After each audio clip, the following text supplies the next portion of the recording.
I have been asked many questions about my novel The Demon in Our Dreams. Some people are amazed when I say I don't know the answer to a particular question. How could you not know? You're the author, for pity's sake. One critic said it was a 21st century ghost story. I liked that characterization because I wanted some things left up in the air. When a reader finishes the story, he doesn't know whether the character of Ramesh is a real person or a phantom demon. That's the way I meant it to be. The author's subconscious and the unconscious are at work when you are writing. Some of your characters take on a life of their own and go off in directions unknown to you. Where are they leading me now? The writer wonders. That's good. It means your characters are believable and real. You write things you don't completely understand, but they feel right. You are at the mercies of the creative impulse. It works in mysterious ways. In life, do we have the answers to everything? Anything really important at all? I let my imagination roam, and it goes whither I know not. In The Demon in Our Dreams there are some murders which I prefer to call assassinations. Why did they happen? What was the reason for Ramesh's actions? I don't know. I only gave him birth. I didn't know how he'd turn out. I am writing mysteries, thrillers, suspense novels. I want to enter a realm of the unknown and the unknowable.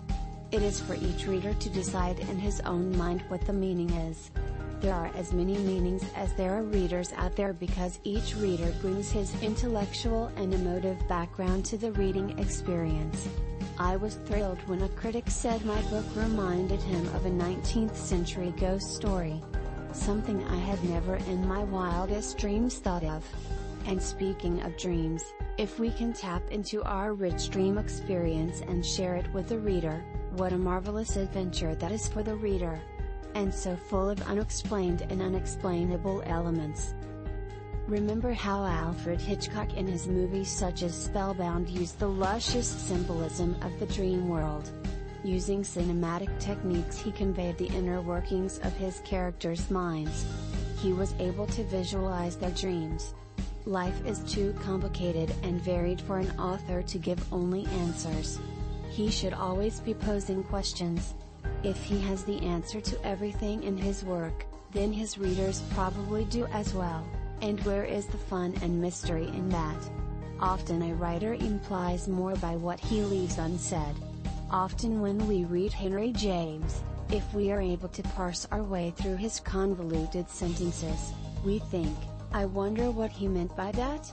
James in The Turn of the Screw has mystified and entertained readers for years. If a book is too easy to figure out, perhaps the author has somehow failed.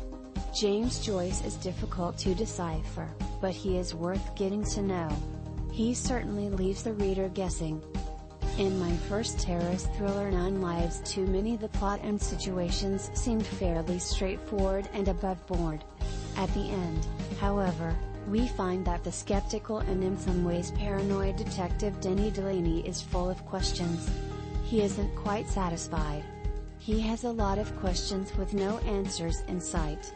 Not everything has been tied down to his satisfaction. Perhaps he realizes there is a sequel lurking out there, or perhaps he senses that life is way too complicated to be tied up in a neat little bundle.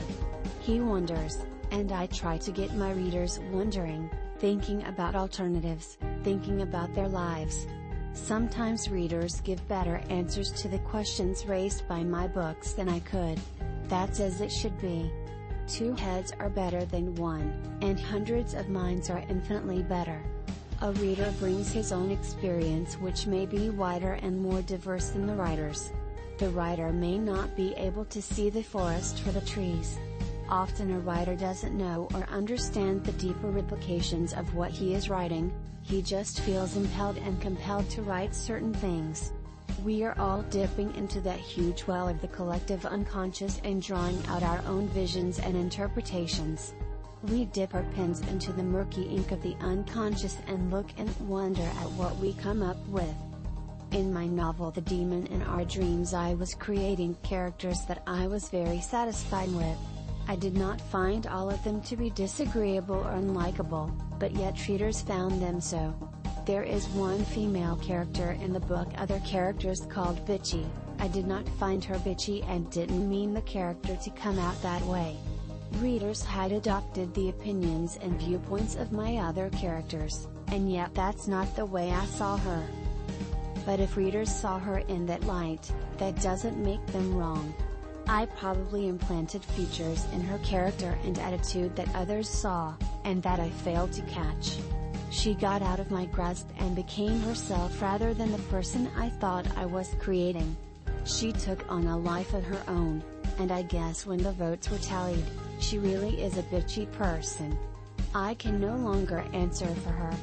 However, there is irony in this situation. I modeled the character after a person that I know who is the least bitchy person in the world.